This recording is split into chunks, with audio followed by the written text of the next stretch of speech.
Renungan GKI Anugerah Jumat 5 November 2021 dengan judul Petrus pun berjalan di atas air. Mari kita berdoa.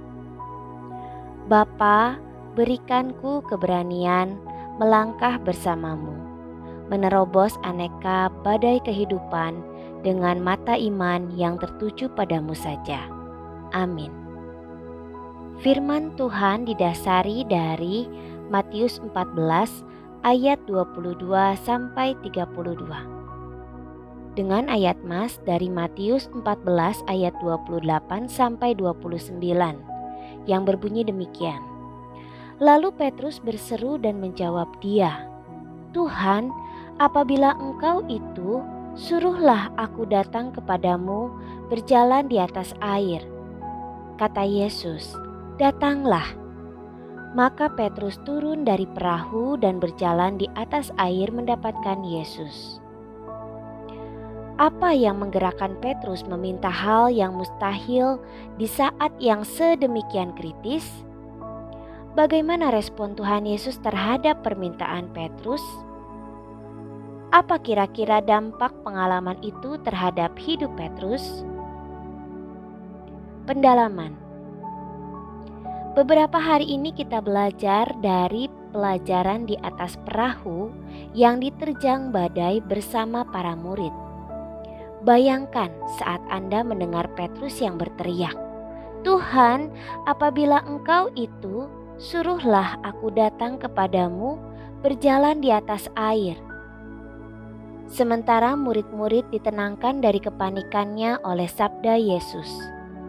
Matius mencatat respon Petrus yang spontan dan tak kalah mengejutkannya. Ia minta Tuhan Yesus mengizinkannya menghampiri Yesus dengan berjalan di atas air, sama seperti yang dilakukan Tuhan Yesus. Apa yang Anda pikir muncul di benak para murid mendengar hal itu? Apa yang Anda pribadi pikirkan ketika mendengar hal demikian?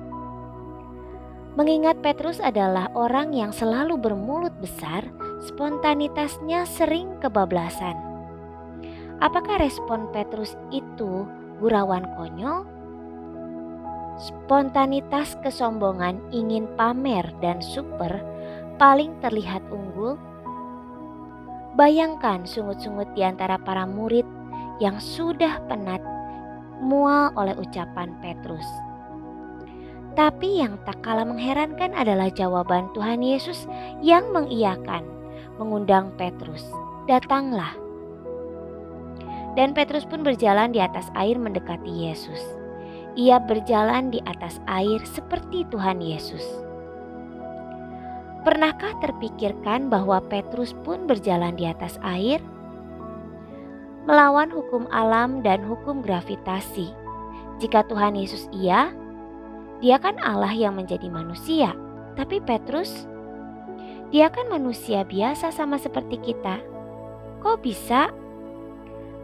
Berapa sering perkiraan iman kita dibatasi oleh hal-hal yang umum, hukum alami yang sudah baku.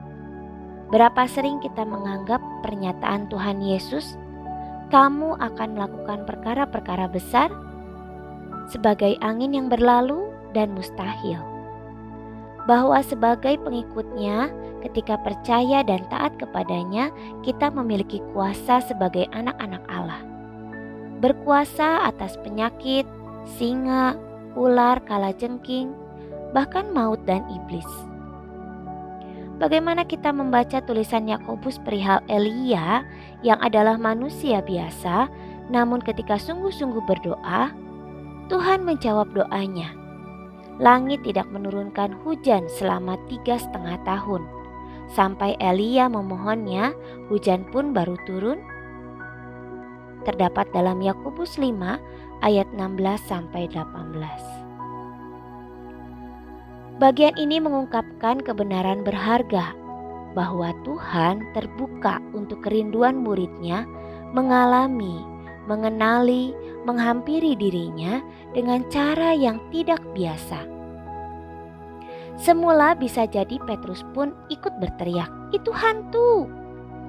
Kini ia menguji pernyataan Yesus, untuk mengizinkan dirinya menghampiri Yesus. Petrus memiliki keberanian, kenekatan, percaya dan bertindak sesuai namanya, Petrus, batu karang. Keberanian Petrus meminta dan bertindak perlu jadi pembelajaran kita. Bukan minta agar kita bisa berjalan di atas air, melainkan melangkah ke ranah baru untuk mengenal, mendekati Tuhan secara pribadi walaupun menerobos kemustahilan. Tuhan menghargai keberanian mengambil risiko yang tulus. Dia menyimak kesungguhan permintaan anak-anak atau murid-muridnya untuk mengenal, mengalami Dia lebih jauh, dalam, dan baru. Saya dalam hal ini penulis pernah beberapa kali memohon izin untuk berjalan di atas air dalam konteks pelayanan yang baru, belum pernah dilakoni dan mengandung resiko. Namun punya nilai bagi pekerjaan Tuhan dan perluasan Injilnya, dan Ia mengizinkannya. Dalam kuasanya, izinnya, restunya, undangannya. Sungguh tidak ada yang mustahil. Tidak semua murid mengalami pengalaman berjalan di atas air, tapi hanya Petrus. Karena hanya Petrus yang berani meminta. Dalam hidup, tidak semua orang percaya atau murid Kristus memiliki pengalaman unik berjalan bersama Yesus. Karena memang tidak semua orang percaya memberi ruang untuk dirinya berani memohon pengenalan atau pengalaman lebih jauh atau dalam bersama Tuhan penebusnya.